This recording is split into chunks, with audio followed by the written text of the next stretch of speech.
Bonjour à toutes et à tous, aujourd'hui je vais vous résumer le Tour des Flandres 2022. Avant toute chose, j'aimerais vous préciser que Wout van Aert, lui qui était un des plus grands favoris, ne sera pas présent sur cette édition. Il est malheureusement détenteur du Covid-19. Au début du Ronde van Vlaanderen, une échappée basique se forme. On retrouve notamment Taco van der Ran, mais derrière les équipes de leaders contre la Jumbo-Visma, UAE et Alpecin à peu près. À 100 km de l'arrivée, les premières attaques commencent et il y a des chutes à cause de la forte tension. La porte est touchée. Dans le premier passage du Vieux Quarmont, c'est Tadej Pogačar qui allume la mèche et qui fait tout péter. Derrière, on retrouve Mathieu Van Der Poel qui fait le forcing pour revenir sur eux. On se regroupe, on se regarde et dans le Paterberg, Van Der Poel et Pogačar en remettent une.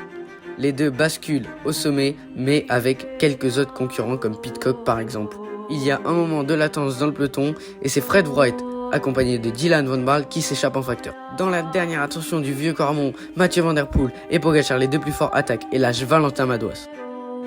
Il s'envole et Pogačar est même limite de faire péter Mathieu Van Der Poel. On arrive dans la dernière ligne droite, ils se regardent, Valentin Madouas et Van Baarle reviennent, c'est un sprint à 4. Van Der Poel lance, Pogačar est enfermé mais Van Der Poel est trop fort.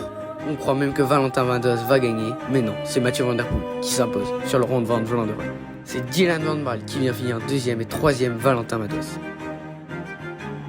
On revoit ce magnifique sprint au ralenti, digne d'un final de monument.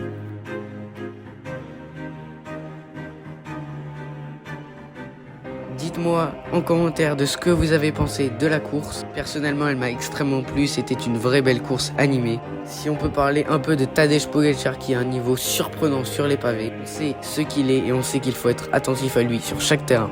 Mais sur les pavés, c'était assez improbable, mais il est là quand même. Mathieu Van Der Poel, quant à lui, était extrêmement fort aussi, et cela a été une très belle course. J'espère que la vidéo vous aura plu, on se retrouve très bientôt dans une nouvelle vidéo, et d'ici là, portez-vous bien. Ciao ciao.